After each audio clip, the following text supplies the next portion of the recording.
క్రీస్తు సంఘములన్నయు మీకు వందనములు చెప్పుచున్నవి. Churches of Christ salute you.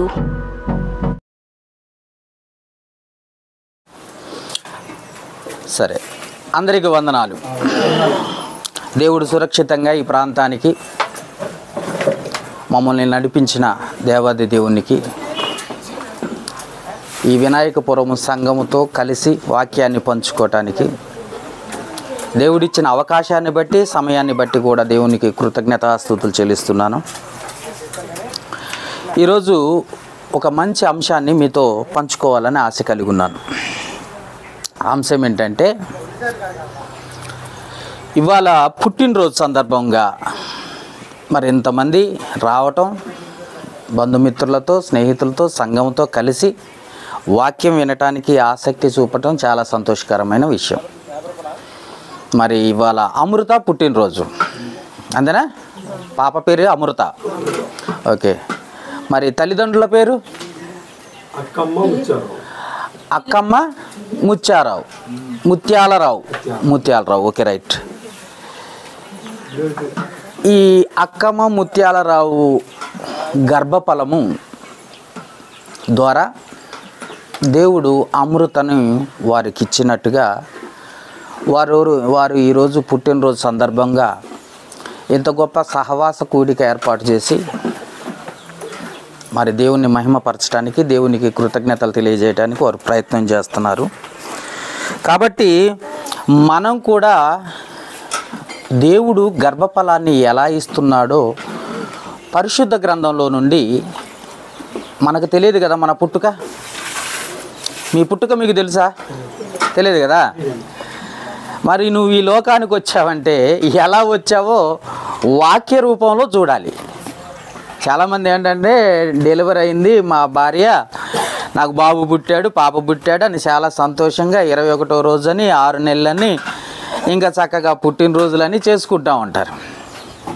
కానీ ఒక పాప లేకపోతే ఒక బాబు ఈ లోకానికి రావాలంటే దేవుని యొక్క సంకల్పం ఏంటో, దేవుని యొక్క ఉద్దేశం ఏంటో ముందు మనకు తెలియాలి. ఎలా దేవుడు ఈ లోకానికి మనల్ని రప్పిస్తున్నాడో అది మనకు తెలియాలి. ఓకే, చెప్పుకుందాం. ఓకేనా? Okay, right. అంశం ఏంటంటే, దైవ రహస్యం అని పెట్టుకోండి.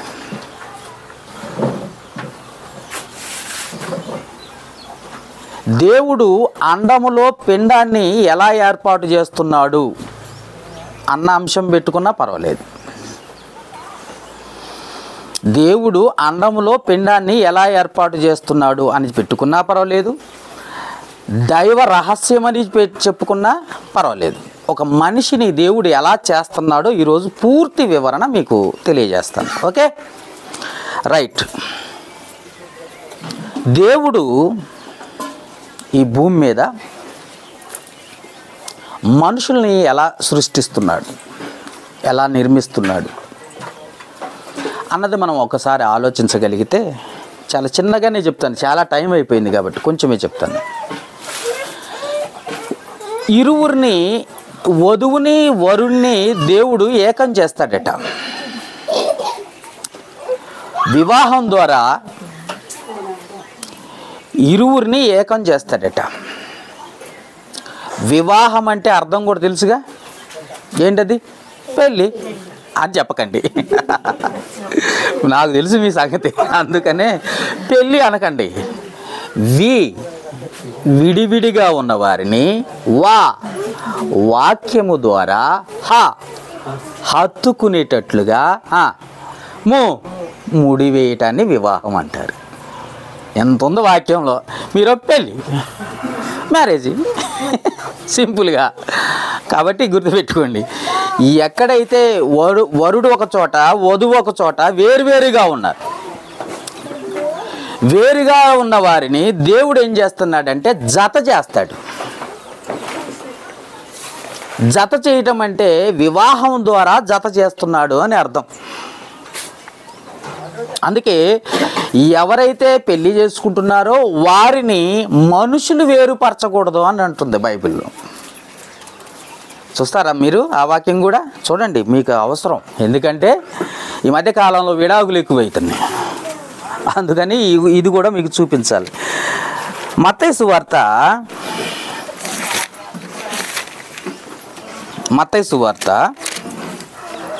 19వ అధ్యాయము 6వ వచనం. మత్తయి సువార్త 19వ అధ్యాయం 6వ వచనం. ఎవరైనా చదవాలి, చూడటంగా చదవటం. కాబట్టి వారికను ఇద్దరు కాక ఏక శరీరముగా ఉన్నారు కనుక దేవుడు జతపరిచిన వారిని మనుషుడు వేరుపరచకూడదని చెప్పాను అన్న మాటను చూశాను. అంటే వివాహం ద్వారా ఒక్క శరీరంగా దేవుడు ఏర్పాటు చేస్తున్నప్పుడు వారిని మనుషులట తారతమ్యాలు అంటే తెలుసు కదా, అంటే కట్నం డబ్బులు రావట్లేదనో, లేకపోతే వాళ్ళ బంధువులు మమ్మల్ని సరిగ్గా చూడటలేదనో, లేకపోతే ఇంకొక రకంగా ఆ భార్యాభర్తలు ఇద్దరిని వేరుపరచకూడదు. ఎవరు జత చేశారు? నువ్వు కాదు, దేవుడు, పరలోకమందున్న దేవుడు జతపరిచాడు. జతపరిచిన దేవుడు జతపరిచి వారి ద్వారా గర్భఫలాన్ని ఇచ్చి ఆయన మహిమ పొందాలని ఆయన కోరుకుంటుంటే మనుషులు ఏం చేస్తున్నారంటే వేరుపరిచే స్థితిలోకి వచ్చేసారు. కాబట్టి మనము క్రైస్తవులుగా అలా చేయకూడదు. Okay, right. ఇది ఒక పాయింట్. అయితే దేవుడు విడివిడిగా ఉన్న వారిని జతపరిచి గర్భఫలాన్ని ఎలా ఇస్తున్నాడు అన్నది మనం ఆలోచించాలి. ఇప్పుడు మనం చాలాసార్లు చదువుకున్నాం, ఒక మాట చూద్దాం. హెబ్రీలోకి రాసిన పత్రిక 13వ అధ్యాయము 4వ వచనం. ఏ పెళ్లి కార్డు మీద చూసినా ఇదే రాసి ఉంటుంది. ఏంటది? ఏంది ఘనమైంది? ముందు చదవట్లేదు, ఆమె మధ్యలోకి వెళ్ళిపోయింది. వివాహము ఎన్ని విషయాలు ఉన్నాయి మనుషులకి? చాలా విషయాలు ఉన్నాయి. లోకంలో చాలా పార్టీలు జరుగుతున్నాయి, చాలా ఫంక్షన్లు జరుగుతున్నాయి, చాలా గొప్పగా జరుగుతున్నాయి. వాటన్నిటికంటే ఏది గొప్పది? వివాహము అన్ని విషయముల్లో గొప్పది. చాలామంది పాస్టర్లు పెళ్లి చేసుకోకుండా ఉంటే మంచిది అంటారు. ఉన్నారు కదా, ఆర్సీఎం చర్చి వాళ్ళు ఉన్నారా? ఆర్సీఎం చర్చి అంటే రోమన్ క్యాథలిక్ చర్చి వాళ్ళు వివాహం చేసుకోకూడదండి, తప్పండి, దేవునికి అలాగనే సమర్పించుకోవాలండి అంటారు. కానీ దేవుడు ఏమంటున్నాడో తెలుసా? వివాహమే అన్ని విషయాల్లో. మరి పెళ్లి చేసుకోకపోతే దేవుడు ఒప్పుకుంటాడా? వీళ్ళని పరలోకానికి రానిస్తాడా? ఇది రాసింది ఎవరు? నేనా? దేవుడా? మరి అదే చెప్తున్నాడు. అన్ని మనుషుల్లో జరిగే కార్యక్రమాలన్నిటిలో కూడా గొప్పది ఏంటంటే వివాహము. అది గొప్పది, అది దేవుని చేత ఏర్పాటు చేయబడింది అని చెబుతూ కింద వచ్చిన చదవాలి. ఇప్పుడు పానుపు నిష్కలమైనదిగాను ఉండవలెను. ఇదేంటండి? ఇదేంటి పానుపు అంటే?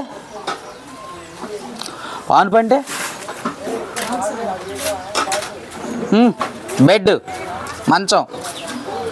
ఎవరు బెడ్ అది? ఎవరికి ఇవ్వబడిన బెడ్ అది?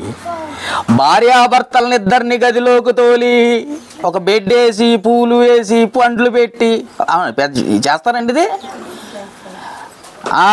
ఇది ఎవరు రాశారు? నేను రాయాలి, అందుకే చెబుతున్నా. చాలా స్పష్టంగా ఉంది బైబిల్లో. వాళ్ళకి ఒక బెడ్ ఇచ్చి, పూలు పెట్టి, పండ్లు పెట్టి, పాలు పెట్టి, శోభనం అని చెప్పేసి లోపల పంపిస్తారు, తలుపేసేస్తారు బయటికి. అంతేనా? అందుకు ఆ ఇద్దరు కూడా, ఆ మంచం మీద పడుకునే వాళ్ళిద్దరూ కూడా ఆ మంచం ఎలా ఉండాలట?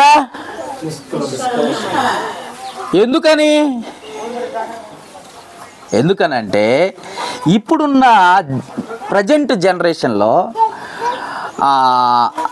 యవనస్తులు ఏం చేస్తున్నారంటే పాపంలో పడిపోతున్నారు. శరీరము దేవుడిచ్చింది అన్న సంగతి మర్చిపోయారు. మీ దేహము దేవుని వల్ల మీకు అనుగ్రహింపబడి అని దేవుడు చెబుతుంటే, దేవుని వలన వచ్చింది మీ శరీరం అని చెబుతుంటే, వీళ్ళు ఏం చేస్తున్నారంటే యవన కాలంలోనే పాపం చేసుకుంటూ పోతున్నారు, శరీరకంగా పాపం చేస్తున్నారు. కాబట్టి ఏమంటున్నాడంటే నిష్కల్మషమైనదిగా ఉండవలను, వేశ్యాసాంగులు చదవండి. వ్యభిచారులను దేవుడు తీర్పు తీరుస్తాడట వాళ్ళని. ఎందుకంటే లోకంలో తిరిగినంతకాలం తిరిగి ఇప్పుడు పెళ్లి చేసుకుందాం అంటే కుదరదు. అక్కడ నువ్వు పరిశుద్ధంగా ఉండాలి, భార్య పరిశుద్ధంగా ఉండాలి, భర్త పరిశుద్ధంగా ఉండాలి. అప్పుడేమైందంటే నీకు గర్భఫలం ఇవ్వటానికి దేవుడు ఇష్టపడతాడు, గర్భఫలం ఇవ్వటానికి ఇష్టపడతాడు. ఇప్పుడు ఇద్దరిని దేవుడు జతపరిచాడు, వివాహం ద్వారా ఇద్దరిని జతపరిచి ఇప్పుడు ఏం కరెక్ట్గా ఉండాలి, పానుపు పవిత్రంగా ఉండాలి అని చెప్పాడు. పానుపు పవిత్రంగా ఎందుకు ఉండాలి అని అంటే పానుపు మీద జరగవలసిన కార్యక్రమం ఒకటి ఉంది. వింటున్నారా?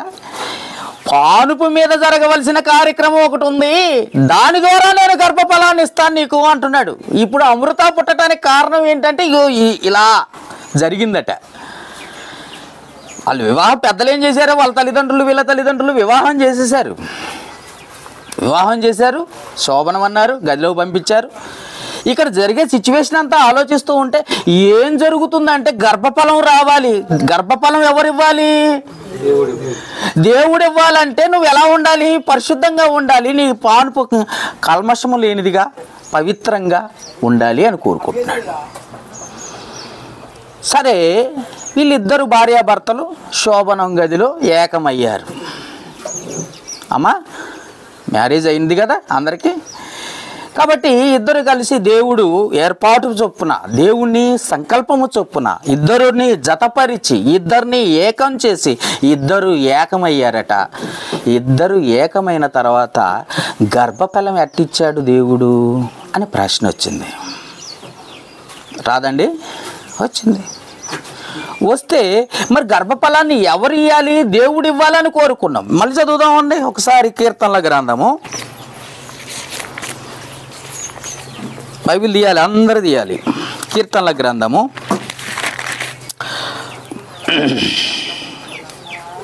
127వ అధ్యాయం,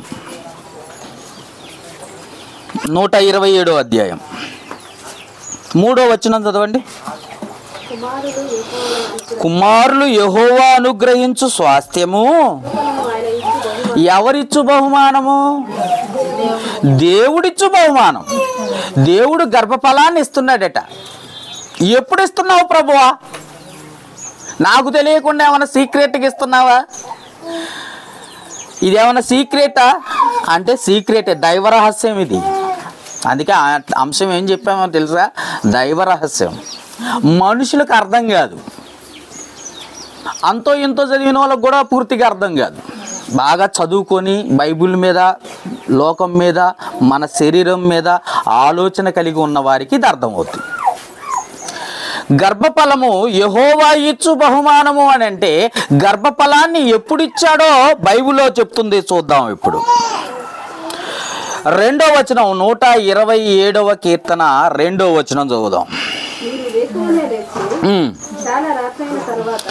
మీరు వేకువనే లేచి చాలా రాత్రి అయిన తర్వాత భార్యాభర్తలు ఇద్దరు చాలా రాత్రి అయిన తర్వాత ఏం జరిగిందంటే ఇద్దరు ఏకమై చాలా రాత్రి అయిన తర్వాత ఏం జరిగింది? తర్వాత చదవండి ఏం జరిగిందో. చాలా రాత్రి అయిన తర్వాత పడుకొని కష్టార్జితమైన ఆహారం తింటూ వ్యర్థమే. అదిగో అక్కడ చెప్తున్నాడు. వీళ్ళంతా రాత్రి దాకా దాదాపు ఎప్పుడుదో అంటే శోభనం అనేసరికి రూమ్లోకి పోయారు. తెల్లవారులు కాకుండా కొంత టైం తీసుకున్నారు, కొంత సమయం తీసుకున్నారు. వాళ్ళిద్దరు ఏకమయ్యారట. ఇద్దరు కూడా అలిసిపోయి పడుకున్నారట. భార్యాభర్తలు ఇద్దరు ఏమయ్యారు? అలిసిపోయారు. ఏక శరీరం కావాలి కదా, కావాలా లేదా? దేవుని సంకల్పమా కాదా? చెప్పట్లేదు. అది చెప్పండి. వాళ్ళిద్దరూ ఏక శరీరం అవ్వాలి. ఏక శరీరం అంటే ఇద్దరు కలుసుకొని ఇద్దరు కూడా అలిసిపోయి పడుకున్నారట. చదవండి అన్న. మరి తన ప్రియులు నిద్రించుచుండగా అది ఆయన వారికి ఇస్తున్నాడు. నిద్రపోయిన తర్వాత ఇస్తున్నాడట. ఇప్పుడు చెప్పండి, నీ గర్భఫలం ఎప్పుడు ఇచ్చాడు? నీకు తెలిసి ఇచ్చాడా, తెలియకుండా ఇచ్చాడా? తెలియకుండానా? తెలియకుండా ఇచ్చాడు. అబ్బా, తెలియకుండా ఎలా ఇచ్చాడో తెలుసా? చాలా పెద్ద కథ ఉందండి దీంట్లో. తండ్రి గర్భంలో నుండి తల్లి గర్భంలోకి ప్రవేశించాలట ఒక ఆత్మ. మొన్న చెప్పాను కదండి ఆత్మ గురించి. ఆడెవడో యూట్యూబ్లో ఒక చిన్న ప్రశ్న వేసాడు. బుర్ర లేదు, మన వాళ్ళంతా చాలా బుర్ర తక్కువ వాళ్ళు. ఆత్మ ఎక్కడుంటుంది అని అంటే మన శరీరంలో కీళ్ళల్లో నుండి మూలుగలో ఉంటుంది అని బైబిల్ చెప్పిందని చెప్పాను నేను. విన్నారు కదా? తర్వాత నాలో నుండి ఇంకొక ఆత్మ రావాలి బయటికి. అర్థమైందండి? దేవునిలో నుండి జీవాత్మ ఊదగా నరుడు ఆయను అని చదివారా లేదా? అంటే ఆయనలో నుండి విడిపోయి ఒక ఆత్మ బయటకు వస్తేనే ఆదాము బతికాడు. అవునా కాదంటారా? ఇప్పుడు నీలో నుండి, పురుషునిలో నుండి ఒక ఆత్మ విడిపోయి రావాలంటే ఎక్కడి నుండి రావాలి? శుక్ర కణంలో నుండి రావాలట. దేవుడు అక్కడ పెట్టాడట ఆత్మని. నీ ఆత్మ నీలోనే ఉంది. నీలో నుండి విడిపోవాల్సిన ఆత్మ ఎక్కడ ఉండాలి? శుక్ర కణంలో ఉండాలి. అర్థమవుతుందండి? అందుకే మాకు 10 సంవత్సరాలు అయినా పిల్లలు పుట్టలేదండి. డాక్టర్ని కలిశారా? కలిసామండి. కలిస్తే మరి డాక్టర్లు ఏం చెప్పారు? నన్ను టెస్ట్ చేశారండి. నా కౌంటింగ్ తక్కువ ఉందండి, నా సంఖ్య, జీవకణాల సంఖ్య, సెల్స్ తక్కువ ఉన్నాయట అని చెప్పారండి. మందులు రాశారండి అని చాలామంది చెప్తూ ఉంటారు. లేదా ఆ స్త్రీకి ఏమవుతుందో తెలుసా? గర్భసంచి చిన్నగా ఉందండి, మందులు వాడితే సరిపోతుందండి అని చెప్పారండి అని చెప్తారు. అంతేనా కదా? అర్థమవుతుందా? మీ భాషలోనేగా చెప్తుంది అది. అప్పుడు దేవుడు ఆ శుక్రకణంలోనంట జీవాత్మను పెట్టాడట. ఎందుకంటే నాలో నుండి నా కొడుకు రావాలి. బాగా గుర్తుపెట్టుకోండి. నా కొడుకుని చూసారా? కార్తీక్. నాలో ఉన్న ఆత్మ నాలోనే ఉంది.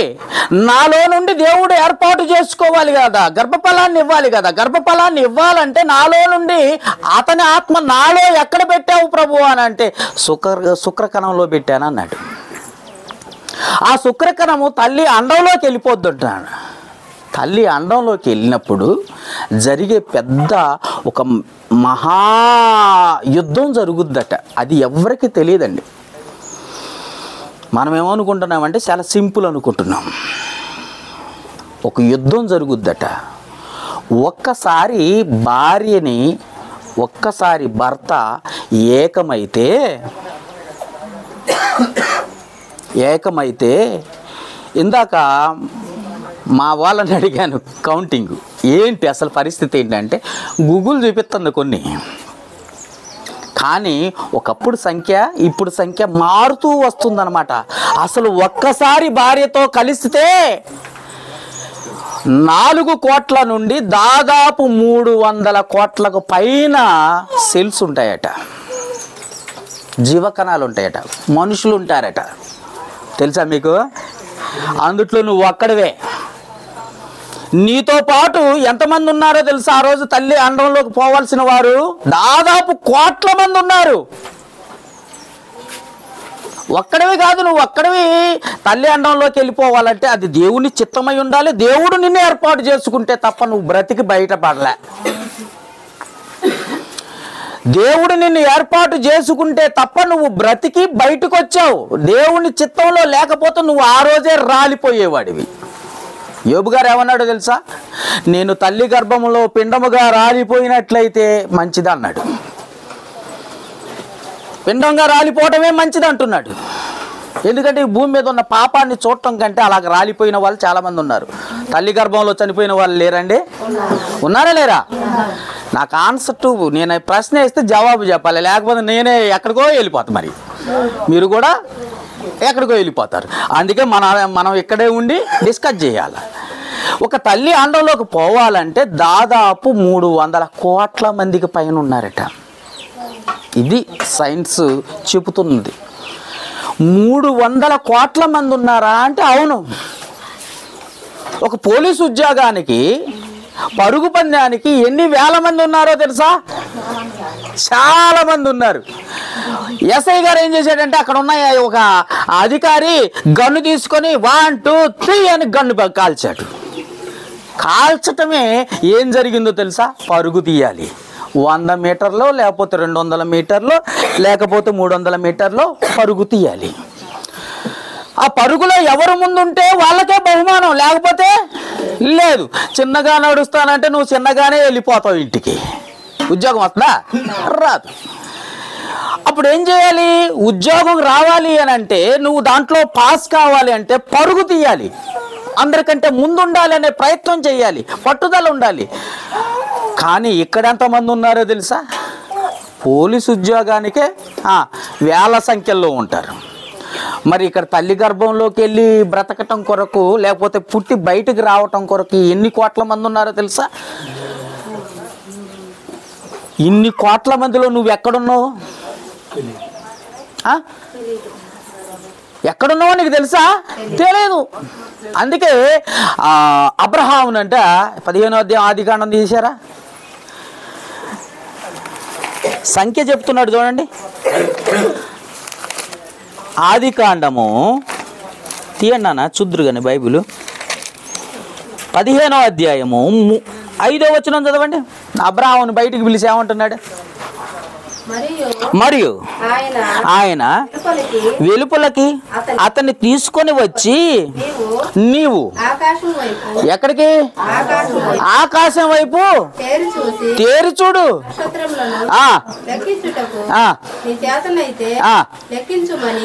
ఎంతమంది ఉన్నారు? ఎందుకంటున్నాడు ఈ మాట? అబ్రహామా, నీ సంతానం ఎంత ఉంటుందో తెలుసా? ఆకాశపు నక్షత్రముల కంటే ఎక్కువగా ఉంటుంది. ఒకసారి లెక్కేయి అంటున్నాడు అబ్రహాముని. ఎవరన్నారు ఈ మాట? దేవుడు. అంటే ఆ రోజే కౌంటింగ్ ఎలా ఉందో తెలుసా? సంఖ్య, ఒక పురుషుని సంఖ్య అంతా లెక్కకు మించి ఉంది. అందుకే ఏమంటున్నాడు? మరియు ఆయన ఏమంటున్నాడు? మరి 5వ వచనం చదువుతున్నా. మరియు ఆయన వెలుపలకు అతన్ని తీసుకొని వచ్చి, నీవు ఆకాశం వైపు తేరి చూసి నక్షత్రముల సంఖ్యను నీ చేతనైతే లెక్కించుమని చెప్పి, నీ సంతానం అలాగవునని చెప్పాను. నీ సంతానం అలాగవునని చెప్పాను. నీ సంతానం అలాగో అవునని చెప్పాను. నీ సంతానం అలాగైద్దా? అబ్రహాంకి ఎంతమంది పిల్లలు? ఎంతమంది? బైబిల్ చదివినారా? శారాకి ఒక్కడే, ఆయనే ఇస్సాకు. ఇస్సాకా కాదా? మరి మర్చిపోయారండి బైబిల్? మరవకండి, కొద్దిగానే ఉండండి జ్ఞానంతో. ఇస్సాకు ఒక్కడే. కానీ ఈయన చూపిస్తుంది ఏంటి? ఆకాశ నక్షత్రాలను చూపిస్తున్నాడు. పుట్టింది ఎంతమంది? ఒక్కడే. మరి ఈ సంఖ్య ఎక్కడిది? ఒక తల్లి అండంలోకి, భార్య అండంలోకి వెళ్తున్నప్పుడు దాదాపు కోట్ల మంది ప్రయాణం చేస్తున్నారట. ఆ అండం దగ్గరికి వెళ్ళాలి. ఎవరు ముందుగా వెళ్తే వారిని మాత్రమే చేర్చుకుంటుంది, ఒక్కళ్ళనే చేర్చుకుంటుంది. తెలుసు కదా? శుక్రకణంలో మనం ఉంటే, నేనుంటే, మీరు దాకొద్దులే, నేనే ఉంటే, ఆ శుక్రకణంలో దాతో పాటు ఎంతమంది ఉన్నారు? కోట్ల మంది ఉన్నారు. ఈ కోట్ల మంది ఎక్కడికి వెళ్ళాలి? తల్లి అండంలోకి వెళ్ళాలి. తల్లి అండంలోకి వెళ్తేనే బ్రతుకుతారు, లేకపోతే బ్రతకరు. తల్లి అండం ఎక్కడుంది? గర్భసంచిలో ఉంది. తల్లి అండం ఎక్కడుందండి? గర్భసంచిలో ఉంది. గర్భసంచిలో ఉన్న అండం దగ్గరికి చేరుకోవాలి. చేరుకుంటేనే బ్రతుకుతారు, లేకపోతే బయటకు వచ్చేస్తారు, చచ్చిపోయి బయటకు వస్తారు. అంటే అప్పుడు తుపాకీతో డన్నను కాలంగానే ఒక్కసారి పరుగు పెట్టారట అందరూ. ఎంతమంది ఉన్నారు? గొప్ప సైన్యం. ఆకాశ నక్షత్రముల కంటే గొప్ప సైన్యం, ఇసుక రేణువుల కంటే గొప్ప సైన్యం. కోట్ల మంది. ఈ కోట్ల మంది తల్లి అన్నంకి చేరాలని ప్రయత్నం చేస్తూ పరుగెత్తుతున్నారట. పరుగెత్తుతుంటే దేవుడు అప్పుడు నిన్ను చూశాడు. అప్పుడు నీవు కావాలని కోరుకున్నాడు. ఎప్పుడు కావాలని కోరుకున్నాడండి? నువ్వు కావాలని ఎప్పుడు కోరుకున్నాడు? అమృత పుట్టాలని ఎప్పుడు కోరుకున్నాడు? ఇర్మియా గారు పుట్టాలని ఎప్పుడు కోరుకున్నాడు? అప్పుడు కోరుకున్నాడు. కోరుకొని ఇర్మియా నేనున్న పద అన్నాడట. ప్రభువా నీ చిత్తమే ప్రభువా అని అప్పుడు పరుగు పందెం పట్టుకున్నాడట. ఎంతమందిని ఓడించాలి ఇప్పుడు? కోట్ల మందిని ఓడించాలి. ఓడించే శక్తి ఇతనికి ఆడిది ఉందా? లేదు. ఎవరిచ్చిన శక్తి? దేవుడిచ్చిన శక్తి, దేవుడు నడిపించిన శక్తి. ఎప్పుడు నడిపించాడు? తల్లి గర్భంలోనే నడిపించాడు. తల్లి గర్భంలో నీకు ఒక రూపం రాకమునిపే చూద్దాం, వాక్యం చూస్తేనే అర్థమవుద్ది మనకి, అంత మట్టి బుర్రలు కదా. ఇర్మియా గ్రంథం 1వ అధ్యాయం తీయాలి, స్పీడ్గా ఉండాలి. ఇర్మియా గ్రంథం అసలే ఆలస్యంగా చదువుతున్నారు. ఇర్మియా గ్రంథం 1వ అధ్యాయం 4వ వచనం చదవండి. 4, 5 కలిసి ఉన్నాయి చదవండి. యెహోవా వాక్కు నాకు ప్రత్యక్షమై ఇలాగు సెలవిచ్చింది. ఎక్కడ? గర్భములో నిన్ను రూపింపక మునిపే, అంటే నీకు రూపం రాక మునిపే, నీకు రూపం రాక మునిపే. అది సంగతి. ఇది ఎవరికైనా అర్థమైద్దండి? ప్రభువా నన్ను ఎప్పుడు ఎరిగితివి ప్రభువా? గర్భంలో నాకు ఒక రూపం రాకమునిపే అంటే నేను ఎప్పుడు ఒక సెల్లులా ఉన్నప్పుడే, ఒక కణంలా ఉన్నప్పుడే, నాతో పాటు దాదాపు కొన్ని కోట్ల మంది నాతో పాటు ఉన్నప్పుడే నన్ను ఎరిగి వెన్ను తట్టి ముందుకు నడిపించావా? నన్ను నడిపించావా? మరి అక్కడ ఏం జరుగుతుంది? అంతా చీకటి. గర్భంలో లైట్లే ఉన్నాయా? ట్యూబ్ లైట్లు ఏమైనా పెట్టారంటవా? ఏమీ లేవు. చీకటి అండి. గర్భసంచిలో చీకటి ఉంది. ఈ చీకటిలో ఈ అమ్మ అలిసిపోయి పడుకుంది, నాన్న అలిసిపోయి పడుకున్నాడు. ఇలా అలిసిపోయి పడుకున్న తర్వాత పోటీ జరుగుతుంది. పోటీ జరుగుతుంది ఎందుకు అని అంటే తల్లి అండంలోకి వెళ్ళాలి. పిండంగా మారాలంటే తల్లి అండాన్ని చేరుకోవాలి. అండంగా చేరుకోవాలంటే ఇక్కడ కోట్ల మందిని ఓడించాలి. ఓడించాలంటే నాకు శక్తి లేదు. ఎవరు ఆ శక్తిని, ఎవరు నన్ను నడిపించింది అని అంటే దేవుడు. ఆ చీకట్లో నీతో పాటుండి నిన్ను నడిపించింది దేవుడు. ఆ చీకట్లో నువ్వు కావాలని కోరుకున్నది దేవుడు. ఆ రోజే నీకు ఆ రోజు రూపం లేదు. ఎలా ఉంటుందో తెలుసా? ఇందాక నేను ఫోటో చూసా, గూగుల్లో కొట్టి చూసా. ఇందాకే కాదు ఎప్పుడో చూశానులే, కానీ ఇందాక ఒకసారి ట్రై చేస్తే గుండు పిన్నిసులాగా ఉంది. గుండు పిన్ని తెలుసు కదా, తలకాయ ఉంటుంది, తోక ఉంటుంది, ఉండదా? అలా ఉంది. ఇలాంటి గుండు పిన్నులు దాదాపు కోట్ల మంది ఉన్నారు. కోట్ల సంఖ్యలో ఉన్నారు. కోట్ల సంఖ్యలో ఉన్నారు. ఈ కోట్ల సంఖ్యను చూడలే దేవుడు, నిన్నే చూశాడు దేవుడు. ఎందుకంటే నిజంగా నువ్వు దేవుని కొరకు బ్రతుకుతావని నిన్ను ఎన్నుకున్నాడు ఆ రోజు. నువ్వు చర్చికే రావు, నువ్వు సరిగ్గా వాక్యమే వినవు, నువ్వు సరిగ్గా దేవునికి ఇవ్వవు, దేవుని సన్నిధికే రావు, మోకరించి ప్రార్థన చేయవు. కానీ దేవుడు నిన్ను ఆ రోజు నమ్మాడు. ఏ రోజు నమ్మాడు? తల్లి గర్భములోకి నువ్వు పడ్డది మొదలుకొని నమ్మాడు. అప్పుడు పౌలు గారు ఇంకొక రకంగా చెప్పాడు, చూద్దామా? తీయండి. గలతీలకు రాసిన పత్రిక 1వ అధ్యాయము 15వ వచనం. గలతీలకు రాసిన పత్రిక 1వ అధ్యాయము 15వ వచనం.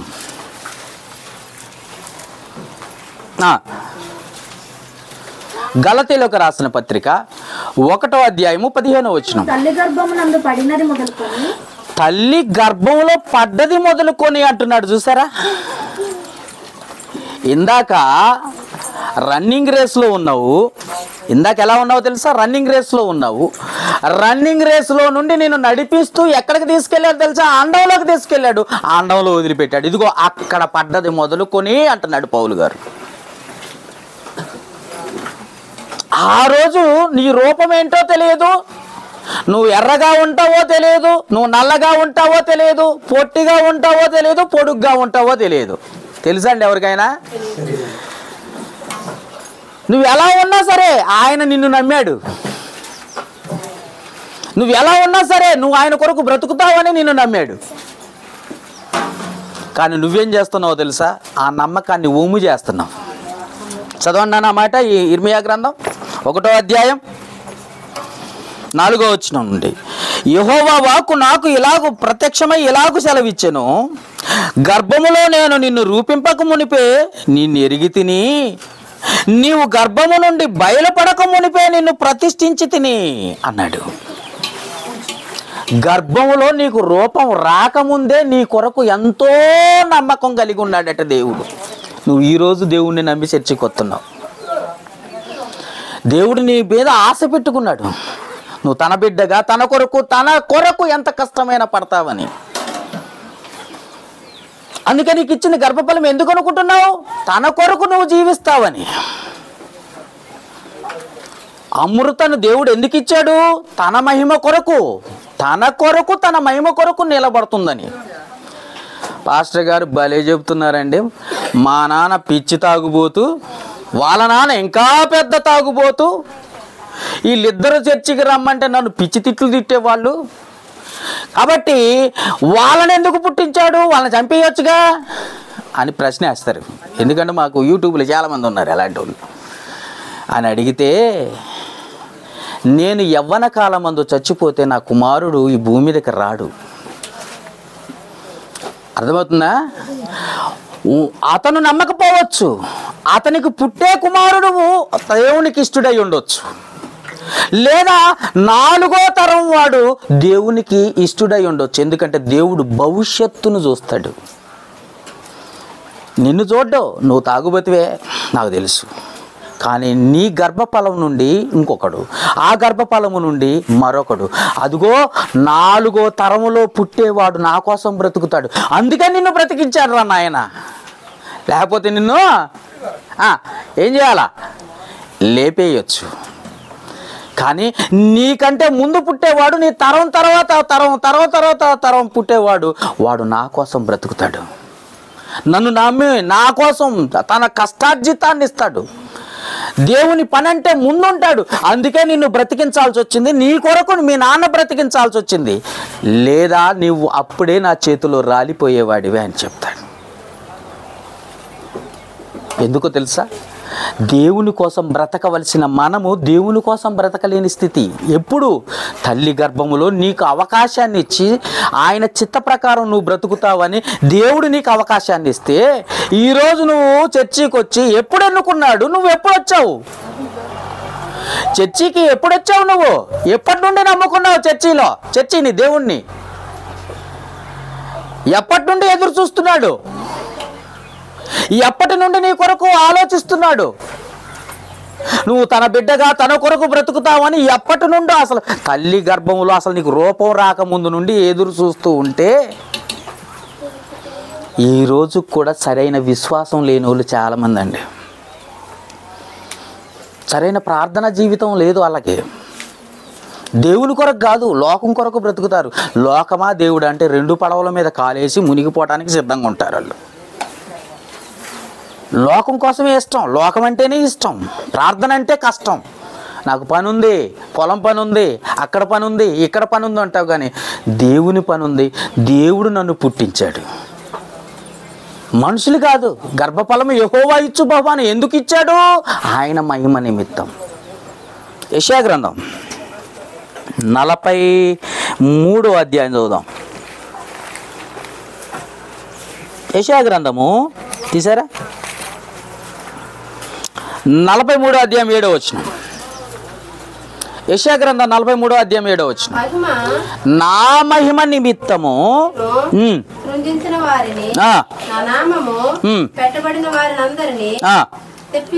తెప్పించుము, నేనే వారిని కలగజేసి తిని.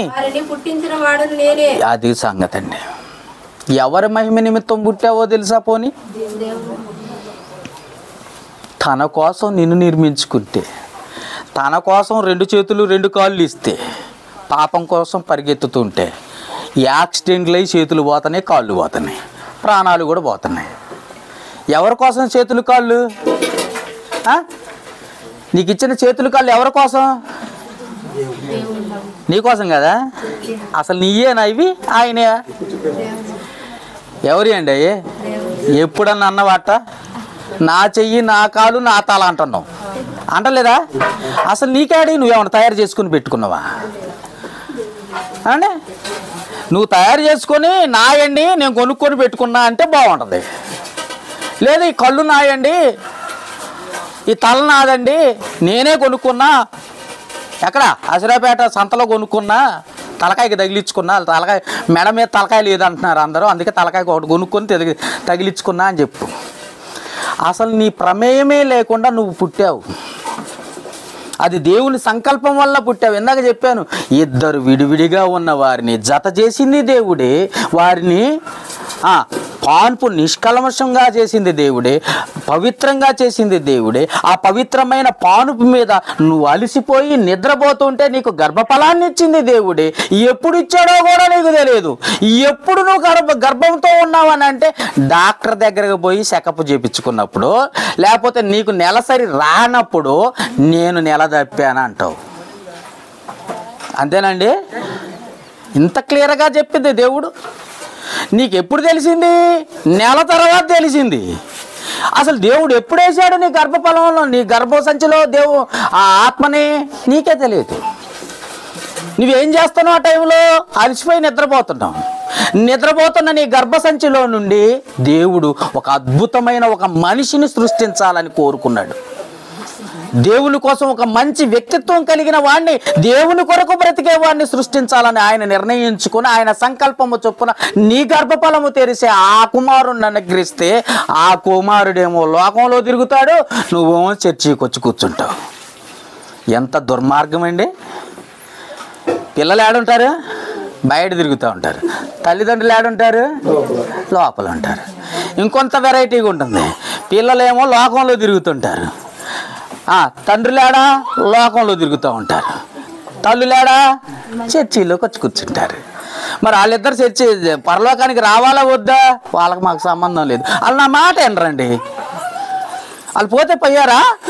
పోతే పోయారు, నాకు సంబంధం లేదు. ఎలా ఆలోచిస్తున్నారు చూడండి. అందుకే గర్భఫలం దేవుడిచ్చు బహుమానం. ఎప్పుడు ఇచ్చాడంటే నువ్వు నిద్రపోయి అలిసిపోయినప్పుడు దేవుడిచ్చాడు. నువ్వు అలసిపోయినప్పుడు దేవుడిచ్చాడు. ఎందుకు ఇచ్చాడు? తన మహిమ నిమిత్తం ఇచ్చాడు. నీకే ఎందుకు ఇచ్చాడో పోనీ నీకు తెలుసా? ఇది పెద్ద ప్రశ్న. ఇన్ని ప్రశ్నలు ఒకరోజు అడిగితే అట్టండి. నీకే ఎందుకు ఇచ్చాడో తెలుసా అంటే నువ్వు దేవుని మార్గాన్ని చూపించి నడిపిస్తావని.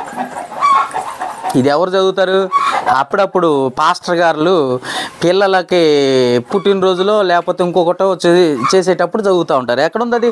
సామెతల గ్రంథము 22వ అధ్యాయం 6వ వచనంలో ఉంటుందన్నమాట. బాలుడు నడవవలసిన త్రోవ వానికి నేర్పించుము అని నీకు ఇచ్చాడు. నీకెందుకు ఇచ్చాడు? వాడికి నేర్పించు. ఏది నేర్పించాలి? దేవుని మార్గాన్ని చూపించాలి. అయ్యా నేను కాదు, మా నాన్నే పరలోకంలో ఉన్నాడు, మీ నాన్న పరలోకంలో ఉన్నాడు. నేను శరీర సంబంధమైన తండ్రినే కానీ మన ఇద్దరిని సృష్టించిన తండ్రి ఎక్కడున్నాడు? ఎక్కడున్నాడు? పరలోకంలో ఉన్నాడు. మా నాన్న అక్కడున్నాడు, మా నాన్న కూడా అక్కడే ఉన్నాడు అని చెప్పుకుని దేవుని కొరకు బ్రతికే వాళ్ళు కరువైపోయారు. దేవుడు నీకు అందుకు ఇచ్చాడు గర్భఫలాన్ని. అందుకే దేవుడు నీకు ఇచ్చింది ఏంటో తెలుసా? గర్భఫలాన్ని ఇచ్చాడు. నాది నాది నాది అనుకో మాకు ఎప్పుడు కూడా. అది దేవునిది. ఎవరిది? బహుమానం వచ్చింది. బాగా పరుగు పందెంలో నాకు ప్రైజ్ ఇచ్చారు. ఎక్కడ పెట్టుకుంటానో తెలుసా? షోకేసులో పెట్టుకుంటాను, అందరికి కనపడాలా. ఎందుకని? బహుమానం వచ్చింది, అందరు చూడాలా. అంతే కదండి. బహుమానం వచ్చి ఏంటంటే బీరువాళ్ళు పెట్టుకుంటారా? ఏమండి? సర్టిఫికెట్ వచ్చింది, మంచి సర్టిఫికెట్, నేను ఆ ఎగ్జామ్ రాశాను, ఈ ఎగ్జామ్ రాశాను, మంచి సర్టిఫికెట్ వచ్చింది. ఎక్కడ పెట్టుకుంటారు? అందరూ చూడాలని పెట్టుకుంటారు. ఎందుకనంటే అందరికీ తెలియాలి. నువ్వెవరికి తెలియాలనుకుంటున్నావు? నాకు మాత్రం తెలిస్తే చాలు అనుకుంటున్నావు నువ్వు. ఎందుకనంటే నీకు ఇచ్చిన గర్భఫలం నీది కాదు, నువ్వు దొంగ తండ్రివి. గుర్తుపెట్టుకో. ఈ మధ్యకాలంలో ఒకడు వచ్చాడు, వీడు ఎదుగుతూ ఎదుగుతూ ఉంటే మధ్యలో వచ్చి నేను రాను మీ తండ్రిని అని చెప్పేసి వాడు ఒకడు వచ్చాడు, అపవాదిగాడు. సిగరెట్లు తాగు ఏం కాదు, మందు తాగు ఏం కాదు, సినిమాలు చూడు ఏం కాదు, వ్యభిచారం చేయి ఏం కాదు, లోకం కొరకు బ్రతుకు ఏం కాదు, నేను మీ నాన్న అంటున్నాడు. అసలు నాన్నే మర్చిపోయేటట్టు చేసేసాడు. కాబట్టి గుర్తుపెట్టుకోండి, ఆయన ఎప్పుడంటే తల్లి గర్భంలోనే నీ కొరకు ఎదురు చూస్తున్నాడు. ఆ రోజే నిన్ను ఏర్పాటు చేసుకున్నాడు, ఆ రోజే నిన్ను ప్రతిష్ఠించుకున్నాడు, ఆ రోజే నువ్వు తన కొరకు బ్రతుకుతావని ఏర్పాటు చేసుకుంటే ఈ రోజు వరకు కూడా సరైన ఆత్మీయ స్థితి లేదు. ఆత్మీయ స్థితి లేదండి, సరైన అవగాహన కూడా లేదు. సరైన అవగాహన లేదు, సరైన ఆత్మీయ స్థితి లేదు. దేవుని మహిమ కొరకు పుట్టామన్న ఆలోచన కూడా లేదు మనకి. మనం పుట్టింది ఎవరి కొరకట? అసలు మనం ఎక్కడండి? కీర్తనల గ్రంథము 100వ కీర్తన 3వ వచనం చదవండి నాన్న. కీర్తనల గ్రంథం 100వ కీర్తన 3వ వచనం. యెహోవాయే దేవుడని తెలుసుకొనుడి, ఆయనే. ఎవరు పుట్టించారు? మా అమ్మ నాన్న కాదా? ఎవరు పుట్టించారు? చెప్పట్లేదే. మీ నాన్న మీ అమ్మేలా? అమ్మ నాన్నలేనా? అమ్మేనా? అమ్మ నాన్నకు కూడా తెలియదుగా నువ్వు పుట్టిన సంగతి. ఎప్పుడు పుట్టావు కడుపులో? ఎప్పుడు వచ్చావు? 9 నెలల తర్వాత వచ్చావు, లేదా 10 నెలల తర్వాత బయటకు వచ్చావు. అప్పుడు పుట్టావు అనుకొని పుట్టినరోజులు చేసుకుంటున్నారు. ఆడు ఆల్రెడీ కడుపులో తంతున్నాడు, తిరుగుతున్నాడు, మెలు తిరుగుతున్నాడు, అటు తిరుగుతున్నాడు అంటున్నారా లేదా? అంటే ఆడు అప్పటికే పుట్టాడా? మరి ఇప్పుడు పుట్టినరోజు అంటున్నారేందే? అంటే మనం అంత ఎడ్డోళ్ళు ఎవరు లేరు, తెక్కలోళ్ళు అన్నట్ట. అంటే మన భాషలో చెప్పాలంటే పిచ్చోళ్ళు. వాడు ఆల్రెడీ కడుపులో ఉన్నాడు. వాడిని ఎప్పుడు దేవుడు పుట్టించాడో నీకు తెలియదు. నీకు తెలుసా? తెలియదు. అదే అంటాడు చూడండి, కీర్తనల గ్రంథము 139. కీర్తనల గ్రంథము 139వ అధ్యాయం. కీర్తనల గ్రంథము 139వ అధ్యాయం తీయండి, 15వ వచనం. 139వ కీర్తన. నేను రహస్యమందు పుట్టిన నాడు అన్న మాట మీరు ఎప్పుడైనా చదివారా? నువ్వు రహస్యంగా పుట్టావన్న సంగతి నీకు తెలుసా?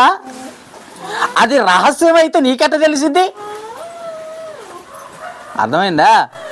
అసలు తండ్రి నీ తల్లి గర్భంలో నిన్ను ఎప్పుడు వేసాడో అది రహస్యం.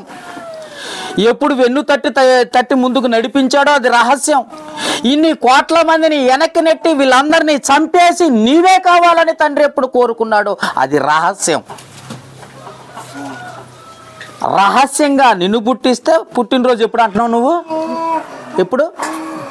బయటకు వచ్చిన రోజు పుట్టినరోజా? ఇంతకంటే భ్రమపరిచేది సాతాను తప్ప ఇంకెవరు లేరండి. ఎంత భ్రమపరుస్తున్నాడంటే ఇదే నిజం అంటున్నారు, ఇదే నిజం అంటున్నారు. అందుకే బర్త్డే సర్టిఫికెట్ అట. బర్త్డే ఎప్పుడు? బయటకు వచ్చిన రోజా? తల్లి కడుపులో నుండి? అంటే అంతకుముందు పుట్టిలేవా? నువ్వు ఎప్పుడో పుట్టావు. అది రహస్యం, అది రహస్యం. అది తండ్రికే తెలుసు. ఆ తండ్రే ఇచ్చాడు నీకు. ఆ గర్భఫలాన్ని ఎవరిచ్చారు? తండ్రి ఇచ్చాడు. ఆ దేవుడిచ్చింది ఎప్పుడో, అది రహస్యం. కానీ మనకేం అర్థమైందంటే ఆ రహస్యాన్ని ఛేదించటం తెలియదు. దాని గురించి తెలుసుకోవటం కంటే కష్టం. అది మనం తెలుసుకోలేమండి, అది చాలా కష్టం అండి అని చెప్తాం మనం. ఇదంతా గొప్ప రహస్యం. అది అందుకే దైవ రహస్యం. ఇది దేవుని యొక్క రహస్యం. నీ పుట్టుకే రహస్యం. నువ్వు పుట్టడానికి కారణం ఒక రహస్యం. నువ్వు దేవుని కొరకు బ్రతుకుతావని ఆశ కలిగి దాదాపు కొన్ని కోట్ల మందిని చంపేశాడండి ఆ రోజు తల్లి కడుపులో. ఒక్కడి కోసం ఎన్ని కోట్ల మంది చచ్చిపోయారట? కొన్ని కోట్ల మంది చచ్చిపోయారు. కొన్ని కోట్ల మందిని చంపి నిన్ను ఒక్కడనే బతికిస్తా నువ్వేం చేస్తున్నావు? బ్రతికి బయటకు వచ్చి అందరినీ చంపడానికి ప్రయత్నం చేస్తున్నావు, మాటలతోటి, క్రియలతోటి. చివరికి దేవునికి కూడా వెన్నుపోటు పోవడానికి రెడీగా ఉన్నావు. అన్నీ అబద్ధాలే. చర్చికి రాబుద్ధి కాలేదు కాబట్టి నాకు పని ఉందండి రాలేకపోతున్నా అంటావు. పని ఏం లేదు, ఇంటికాడ ఎండ వస్తుంది, ఇంటికాడ ఫ్యాన్ వేసుకుని నిద్రపోదాం అనుకుంటాం. అబద్ధం. అబద్ధముతోటే మొదలైపోయింది ఇదంతా. కాబట్టి దేవుడు నిన్ను ఉన్నత స్థలంలో ఉంచాలని కోరుకుంటున్నాడు. చదువుదాం ఇప్పుడు. రైట్, ఇప్పుడు చదువుదాం. 139వ అధ్యాయము 16వ వచనం చదువుకుందాం ఇప్పుడు, లేదా 13వ వచనం నుండి చదువుకుందాం ఇప్పుడు. 13 చదవండి. నా అంతరింద్రియములను నీవే కలగజేసితివి, నా తల్లి గర్భమందు నన్ను నిర్మించిన వాడవు నీవే. ఒక్క సెల్లుతోటి, ఒక్క కణముతోటట దేవుడు కణజాలాలుగా తయారు చేశాడట. కణజాలాలను తయారు చేసి కణజాలాలను అవయవాలుగా తయారు చేసేటట. మీకు తెలుసా, ఒక్క పార్టు విడిపోయి విడిపోయి విడిపోయి విడిపోయి కణజాలాలుగా మారిపోతాయట. కణజాలాలు ఏమైపోతాయట? అవయవాలుగా మారిపోతాయట. చెయ్యి, కాలు, తల అవయవాలుగా మారిపోతాయట. అవయవాలు ఒక శరీరంగా మారి భూమి మీదకి వస్తుంది. చచ్చిపోయినప్పుడు కూడా అంతే, సేమ్. ఏమన్నా అంతేనా?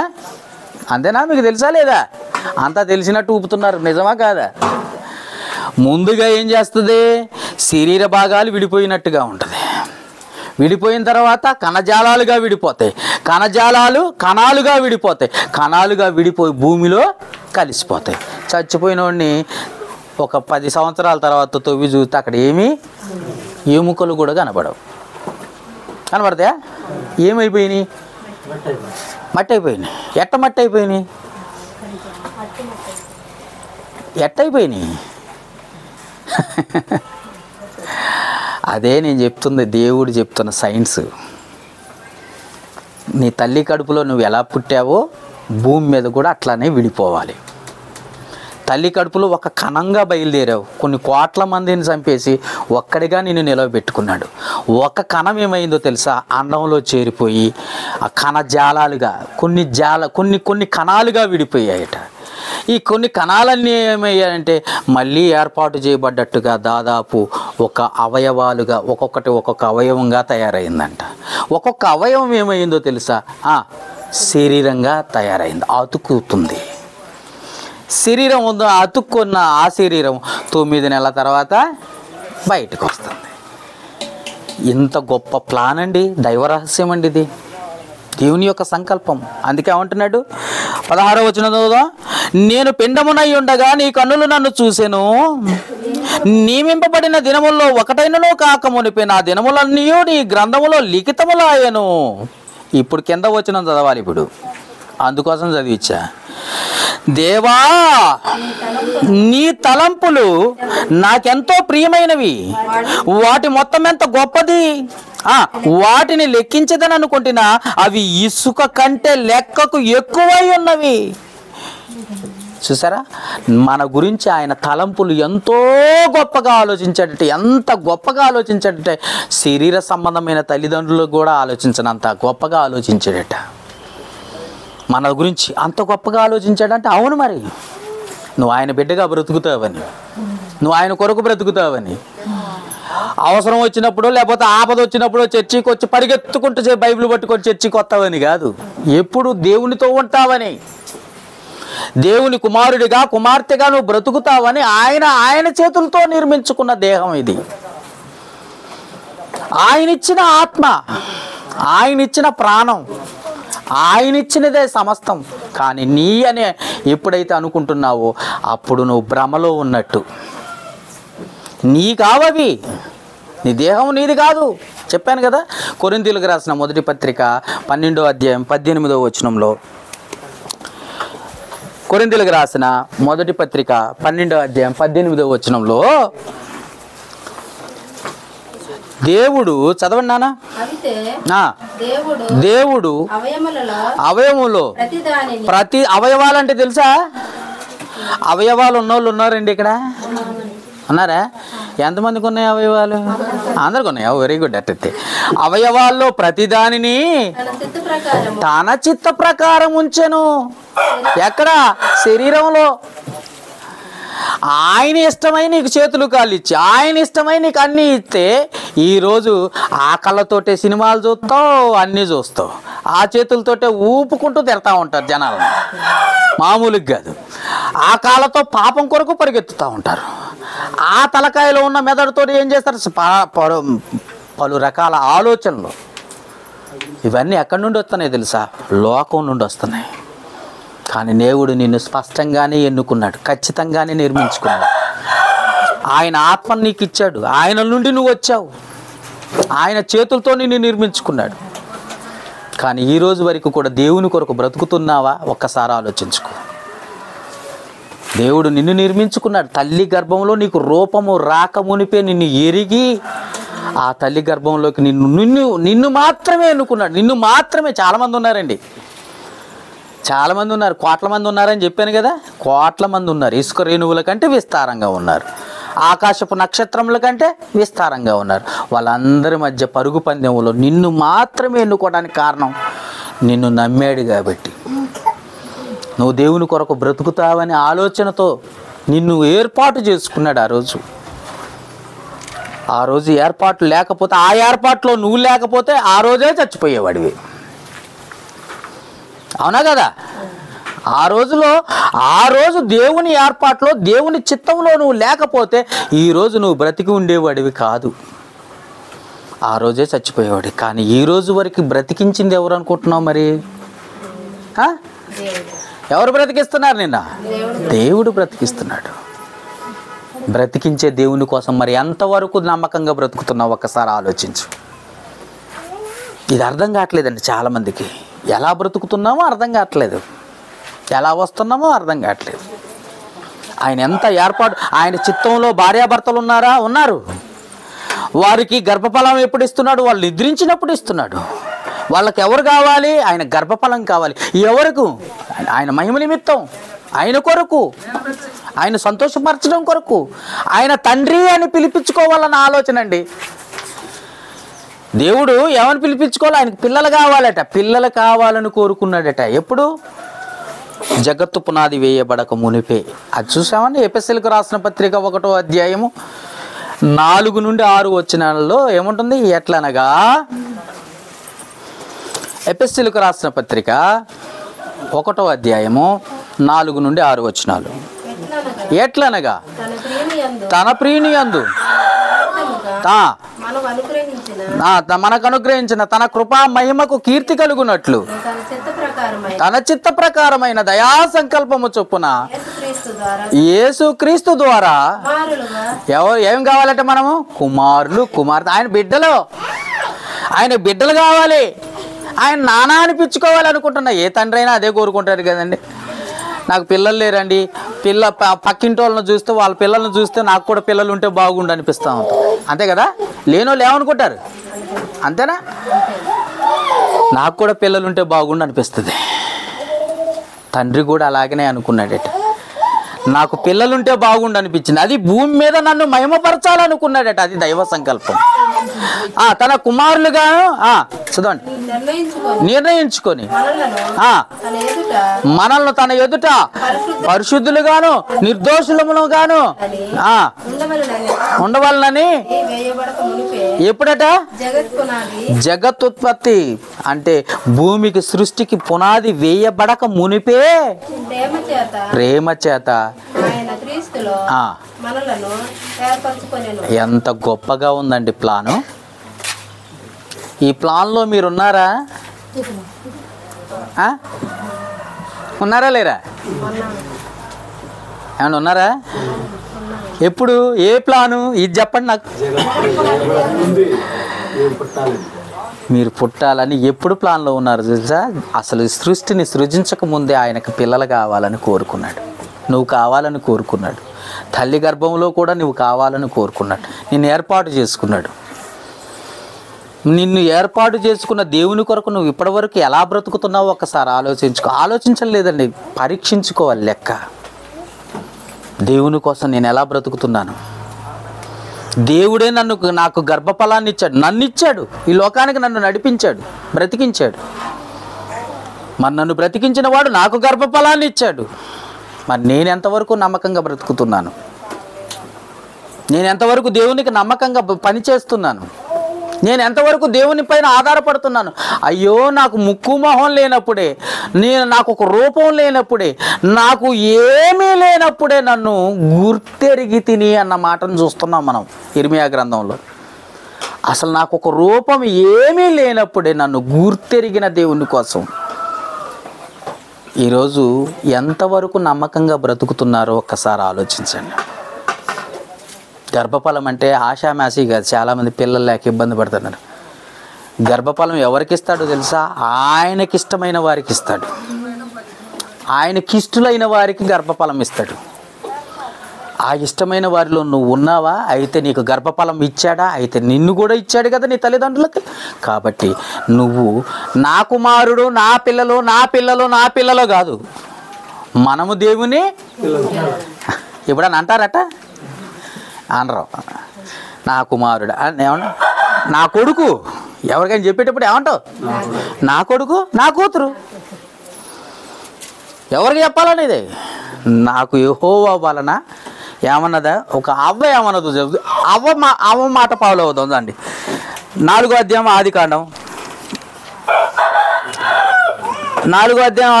1వ వచనం చదవన్నానా? అవ్వ ఏమన్నదో నువ్వు ఎప్పుడు ఏమంటున్నావో చూడు. కూడినప్పుడు గర్భవతి అయి కయ్యూనుని కని, ఎవరి వల్ల? ఎవరి దయ వల్ల? యెహోవా దయ వలన.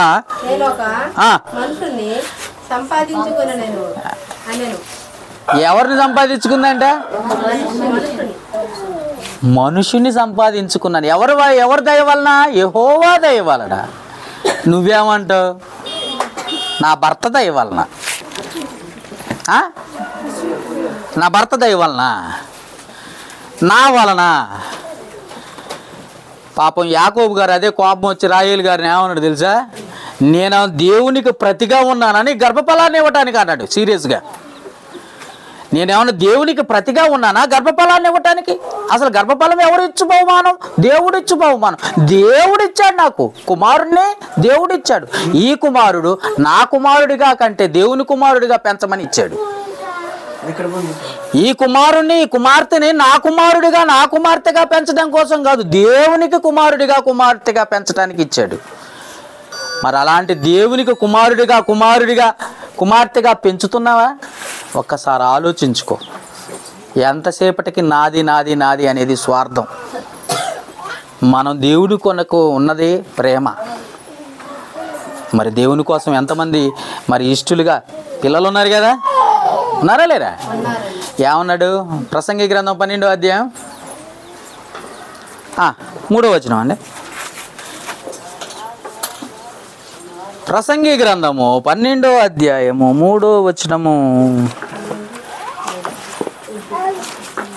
ఆ దినమున ఇంటి కావలి వారు 2వ వచనాన్ని చదువుదాం. దొరికిందా?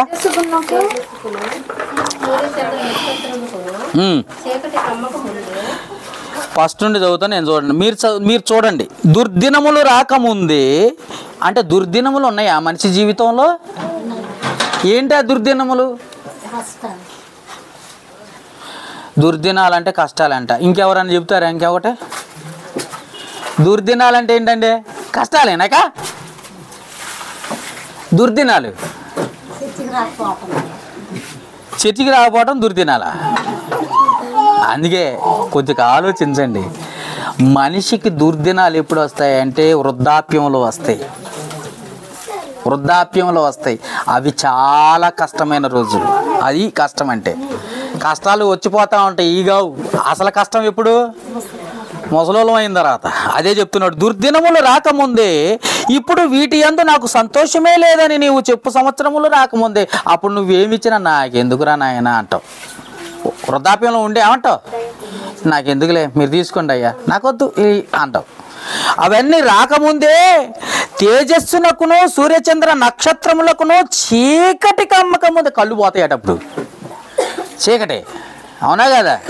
అన్ని అవయవాలు బాగా పనిచేసి అప్పటికి వచ్చేసరికి మూలన పడిపోతాయి. ట్యాబ్లెట్లు ఎత్తేనే పనిచేస్తాయి. అప్పుడు అవునా కదా? అది రాకముందే, వాన వెలిసిన తర్వాత మేఘములు మరలా రాకముందే నీ బాల్య దినముల యందే నీ సృష్టికర్తన స్మరణకు ఎప్పుడు తెచ్చుకోవాలి? ముసలి దినాల్లో ఏముంటాయి కింద వచనాలు చదువుతారా? చదవండి 3వ వచనం.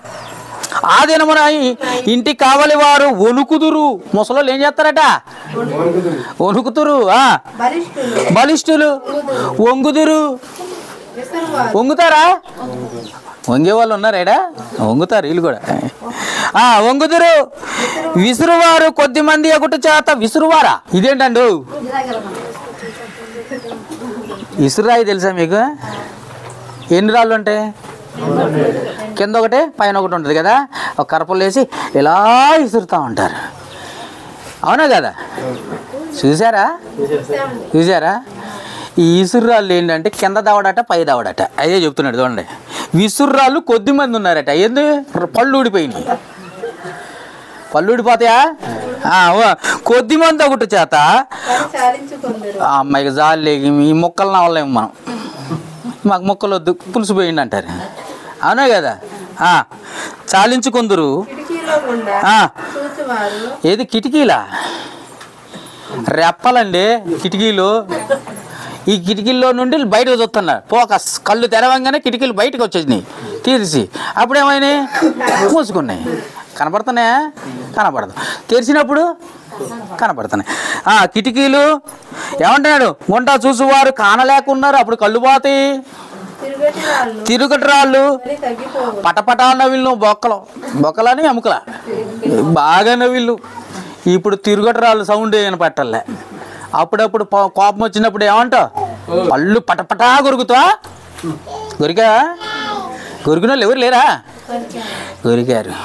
అందుకే తగ్గిపోవును, వీధి తలుపులు మూయబడును.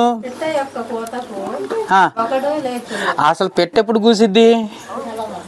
రేయిలో కూసిద్ది. తెల్లవారుజామును పెట్ట కూయదు. పెట్ట తెలుసండి? అడవి పెట్టలు ఏం చేస్తాయట? నైట్ పూటకు వస్తాయి. వాడికి అప్పటికే నిద్ర పట్టదు. అప్పటికే లేచి కూర్చొని చూస్తాంటాడు ముసలోళ్ళు నిద్ర పట్టక. సంగీతము చేయొద్దు స్త్రీలు. అప్పటిదాకా మంచి మంచి పాటలు పాడి అప్పుడు పాట పాడటానికి కూడా స్వరం రాదట. ఇవన్నీ ఎందుకు చెప్తున్నాడంటే, అప్పుడు తెలుసుకున్న నేను దేవుణ్ణి అనకుండా ఎప్పుడు తెలుసుకోవాలట? ఎప్పుడు? బాల్య దినములు యందే సృష్టికర్తనే స్మరణకు తెచ్చుకోవాలి. దుర్దినాలు వచ్చినప్పుడు తెలుసుకోవటం కాదు. తెలుసుకోవాల్సింది ఎప్పుడు? చిన్నప్పటి నుండి నీ తల్లిదండ్రులు నీకు నేర్పకపోవచ్చు. నీ పిల్లలకి నువ్వు దేవుని పైన ఆధారపడటం నేర్పించు. ఎందుకంటే నా గర్భం కాదు ఇది, నా తల్లి గర్భం నుండి వచ్చినవాడిని కాదు నేను. ఎందుకంటే నా దేవుని గర్భములో నుండి ఆదాములో నుండి అలా నా తండ్రి గర్భంలో నుండి తల్లి గర్భంలోకి వచ్చి తల్లి గర్భంలో నన్ను ఏర్పాటు చేసుకున్న దేవుని కొరకు బ్రతకటానికి వచ్చా ఈ భూమి మీదకి. మీరు అందరూ ఎందుకు వచ్చారు? భూమి మీదకి ఎందుకు వచ్చారా? మాసం కూర బాగా గట్టి తినడానికా? చేపలు తినడానికా? ఏం కూర అయ్యాలా? చికెన్ తినడానికి వచ్చారా? భూమి మీద తినడానికి కాదు వచ్చింది. ఎందుకోసం వచ్చా? దేవుని మహిమ కోసం వచ్చాం. అంత స్టోరీ ఉంది దేవుని సంకల్పంలో. మనం రావటానికి ఇంత పెద్ద స్టోరీ ఉంది. కానీ మనకేం అర్థమైందంటే, తినుము, హాయిగా తిను, సంపాదించుకో, తాగిన తర్వాత నిద్రపో, సుఖించు. ఓరి వెర్రివాడా, ఈ రాత్రి ఎవరు అడుగుతున్నారట? దేవుని కోసం బతికి చచ్చిపోయిన వాళ్ళు అడుగుతున్నారు. దేవుడు కాదు. దేవుడా? దేవుని కోసం బ్రతికి చచ్చిపోయిన వాళ్ళ? ఇది పెద్ద డౌటే. దేవుడు అడుగుతుండా? ఎవరు అడుగుతున్నారండి ఈ రాత్రికాలం అందు మీ ప్రాణాన్ని?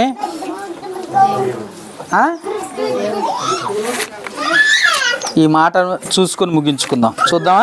లూకాసు వార్త ముగించేద్దాం. ఈ మాట చూసుకొని ముగించేద్దాం, ఎక్కువ టైం అయిపోయింది. లూకాసు వార్త 12వ అధ్యాయము 20వ వచనం ఒక్కసారి చూడండి. ఎవరు అడుగుతున్నారు? దేవుడు అడుగుతుండా, మనుషులు అడుగుతున్నారా? ఒక్కసారి చూద్దాం. చూసి ముగించుకుందాం. లూకాసు వార్త 12వ అధ్యాయము 20వ వచనము. అయితే దేవుడు వెర్రివాడా, ఈ రాత్రి నీ ప్రాణము అడుగుతున్నారా? అబ్బే, బైబిల్ అర్థం చేసుకోవట్లేదు, చదవటం రావట్లేదు. మన బుర్రలు ఎక్కడ ఉన్నాయా అంటే దేవుడు అడుగుతుండు. దేవుడు ఎందుకు అడుగుతుడు? అసలు ప్రాణాన్ని ఇచ్చిందే దేవుడైతే. దేవుడు గారు అడిగేది, నువ్వు సరిగ్గా బ్రతకపోతే అడిగేవాళ్ళు కొంతమంది లీస్ట్ ఉన్నారు. ఇందాక ఇర్మియా గారు లీస్ట్ రాశారట, ఇప్పుడు దేవుడు కూడా లీస్ట్ రాసిండు. ఎవరో చెప్తాను అది కూడా. ఏమంటున్నాడు? అయితే వెర్రివాడా, ఈ రాత్రి నీ ప్రాణమును అడుగుచున్నారు. రాసిందా? అలాగనే ఉందా? మరి ఇందాక ఎవరో దేవుడు అడుగుతున్నా అన్నారు. బైబిల్ని తప్పు చేస్తున్నారు మీరు. బైబిల్ తప్పే పట్టుతున్నారు. అసలు అడుగుతున్నది దేవుడు కాదు, అడుగుతున్నారు. ఎవరు అడుగుతున్నారో కూడా చూద్దానండి. ప్రకటన గ్రంథం 6వ అధ్యాయం. ప్రకటన గ్రంథం 6వ అధ్యాయం. ప్రకటన గ్రంథం 6వ అధ్యాయం 9-10 వచనాలు. ఎవరు అడుగుతున్నారో చూద్దాం ఇప్పుడు. ప్రకటన గ్రంథము ఆయన 5వ ముద్రను విప్పినప్పుడు దేవుని వాక్యము నిమిత్తమును తాము ఇచ్చిన సాక్ష్యము నిమిత్తమును వధింపబడిన వారి ఆత్మలు బలిపీఠం క్రింద చూసి తిని, వారు నాదా, సత్యస్వరూపి, పరిశుద్ధుడా, ఎందాక తీర్పు తీర్చకయు మా రక్తము నిమిత్తము భూనివాసులకు ప్రతిదండన చేయకు ఉందు అని ఎవరు అడిగారు? ఇప్పుడు ఎవరు? దేవుని వాక్యము నిమిత్తము తన ప్రాణాలు పోగొట్టుకున్న వాళ్ళు ఉన్నారట. ఉన్నారా లేరా? సరదాగా ఒక గంట కూర్చోటానికి వచ్చారా? ప్రాణాలు పోగొట్టుకున్న వాళ్ళు అడుగుతున్నారు నీ ప్రాణాన్ని. నిన్నిచ్చింది దేవుడు, గర్భఫలాన్ని నీ తల్లిదండ్రులకు ఇచ్చింది ఎందుకు అనుకుంటున్నావు? నిన్ను బ్రతికించింది ఎందుకు అనుకుంటున్నావు? దేవుని కోసం. మేము కూడా దేవుని కోసం బ్రతికి దేవుని కోసమే ఏమైపోయాం? చచ్చిపోయాం. వాళ్ళు ఏం చేస్తున్నారు? భూమి మీద ఎంజాయ్ చేస్తున్నారు. ఒక గంట ప్రార్థన అయ్యేసరికి వచ్చి కూర్చున్నారు. మళ్ళీ 2 గంటల ప్రార్థన అంటే అంతసేపా? ఇంతసేపు చెబుతారా గారు? మా కాళ్ళు నొత్తని, ఆ నొత్తని, ఏ నొత్తని, మేము లెగాల కూర్చోవాలి, దోకాల అంటారు. కానీ దేవుని కోసం మాత్రమే బ్రతికి దేవుని కోసమే చచ్చిపోయారట వీళ్ళు. అలా ఉందండి బైబిల్లో. మళ్ళొక్కసారి చదవండి నాన్న. ఆయన 5వ ముద్రను విప్పినప్పుడు దేవుని వాక్యము నిమిత్తమును తామిచ్చిన సాక్ష్యము నిమిత్తమును వధింపబడిన వారి ఆత్మలు బలిపీఠము క్రింద చూచి తిని, వారు ఏమని అడుగుతున్నారు? ఓరి వెర్రివాడా, నీ ప్రాణము నీ రాత్రి అడుగుతున్నారు. ఆ సంగతి మనకు తెలియట్లే. అవునా కదా? ఎవరు అడుగుతున్నారు? ఎవరిని అడుగుతున్నారు? దేవుని కొరకు చనిపోయిన వారు అడుగుతున్నారు. ఎవరి నిమిత్తం అడుగుతున్నారు? భూమి మీద ఇష్టానుసారంగా బ్రతుకుతున్న వారి గురించి అడుగుతున్నారు. విశ్వాసం లేకుండా, ప్రార్థన జీవితం లేకుండా, చర్చికి రాకుండా ఇష్టానుసారంగా జీవిస్తున్న వారి ప్రాణాలని అడుగుతున్న వారు ఉన్నారు. ఎక్కడా? బలిపీఠం క్రింద. చదవండి అన్నమాట. ఇప్పుడు 10వ వచనం. వారు నాదా, సత్యస్వరూపి, పరిశుద్ధుడా, ఎందాక తీర్పు తీర్చక ఈ భూమి మీద ఉన్న వాళ్ళకి తీర్పు ఎప్పుడు తీరుస్తావు, వెళ్ళి ఎప్పుడు చంపుతావు అంటున్నారు. అంతే కదండి? ఎవరిని చంపాలా? ఇప్పుడు చెప్పండి. ఎవరిని చంపాలని ఎవరు కోరుకుంటున్నారు? దేవుని కొరకు చనిపోయిన ఆత్మలు ఎవరిని చంపాలని కోరుకుంటున్నారు? ఇష్టానుసారంగా బ్రతుకుతున్న వారి గురించి అడుగుతున్నారు. అది చెప్తున్నాడు అక్కడ ధనవంతుడికి. ఓరి వెర్రివాడా, ఈ రాత్రి నీ ప్రాణమును అడుగుతున్నారు. నువ్వేమో తినుము త్రాగుము సుఖించు అంటున్నావు. నా కోసం చచ్చిపోయిన వాళ్ళు భూమి మీద చాలామంది ఉన్నారు. వాళ్ళ ఆత్మలు ఏమని అడుగుతున్నారు? వాళ్ళు ఇష్టానుసారంగా బ్రతుకుతున్నారు. మనం చంపే ప్రభువా, వాళ్ళకి తీర్పు తీర్చు ప్రభు అంటున్నారు. ఏమనుకుంటున్నావు నువ్వు అని చెప్తున్నాడట. అందుకే ఏమంటున్నాడు? బిగ్గరగా కేకలు వేసిరి. బిగ్గరగా కేకలేసి అడుగుతున్నారట. తల్లి గర్భములో పడ్డది మొదలుకొని ఇప్పటి వరకు మనము దేవుని కోసం బ్రతకపోతే మన ప్రాణాలు అడిగే వాళ్ళు కూడా ఉన్నారు, గుర్తుపెట్టుకోండి. అసలు గర్భఫలం ఇచ్చిందే దేవుని మహిమ నిమిత్తం, మనం పుట్టిందే దేవుని కోసం. ఇది మర్చిపోయి, ఈ సంకల్పాన్ని మర్చిపోయి ఇష్టానుసారంగా బ్రతికితే దేవునికి కోపం వచ్చి, దేవుడు ప్రేమామయుడే కానీ పక్కన ప్రెజర్ ఎక్కువైంది. చేస్తావా లేదా, చంపేస్తావా లేదా, ఎందుకని మేము బ్రతికాం, మేము చచ్చిపోయాం నీ కోసం. వాళ్ళు ఎలా బతుకుతున్నారు, చికెన్ కూరకు ఎదురు చూస్తున్నారు, వాక్యం కోసం లేదు. కాబట్టి వాళ్ళని ఏం చేయాలా అడుగుతున్నారు. కాబట్టి గుర్తుపెట్టుకోండి, ఇది దేవుని యొక్క సంకల్పం. గర్భఫలము యెహోవా ఇచ్చు బహుమానం. నిన్నిచ్చింది దేవుడు, నిన్ను ఈ లోకానికి తీసుకొచ్చింది దేవుడు, నిన్ను ఏర్పాటు చేసుకుంది దేవుడు, నిన్ను ప్రతిష్ఠించుకున్నది దేవుడు. నువ్వు బ్రతకవలసింది కూడా దేవుని మహిమ కోసమే. అంతేగాని నీ ఇష్టానికో, నీ పిల్లల్ని గొప్ప ఉద్యోగస్తులను చేయటానికో, ఈ లోకంలో పేరు ప్రఖ్యాతలు సంపాదించుకోవటానికో దేవుడు నిన్ను పుట్టించలే. అవునా, మంచి ఉద్యోగం చేస్తావని నిన్ను పుట్టించాడా? అమ్మా నువ్వు కలెక్టర్ కావాలని పుట్టించాడా? ఈ భూమి మీదకి వచ్చిన తర్వాత నువ్వు చదివి కలెక్టర్ అయ్యావు. అసలు నిన్ను ఎన్నుకున్నది అయితే దేవుని కోసమే, ఆయన కోసమే నిన్ను ఎన్నుకున్నాడు, ఆయన కోసమే నిన్ను పుట్టించాడు, ఆయన కోసమే నువ్వు బ్రతకాలి. ఎప్పటి వరకు బ్రతకాలి? ఒక 20 సంవత్సరాలు బతికితే సరిపోద్దా? ప్రాణం ఉన్నంత వరకే, అవునా కదా? దేవుడు ఇచ్చిన ప్రాణం పోయేంత వరకు దేవుని కోసం బ్రతకాలి, దేవుని సేవ చెయ్యాలి, అవునా కదా? ఒక సహోదరుడు ఒక మాట చెప్పాడు, పూర్తి చేసి ముగించేస్తా. బ్రతుకుంటేనేమో దేవుని పనిలో ఉండాలట, చనిపోతేనేమో దేవునికి లెక్క చెప్పాలట, ఎన్ని ఆత్మలు దేవుని వైపు నడిపించామని. అందుకే కోత విస్తారం, పనివారు కొద్దిగా ఉన్నారు. అందుకే నీకు గర్భఫలాన్ని ఇచ్చాడు.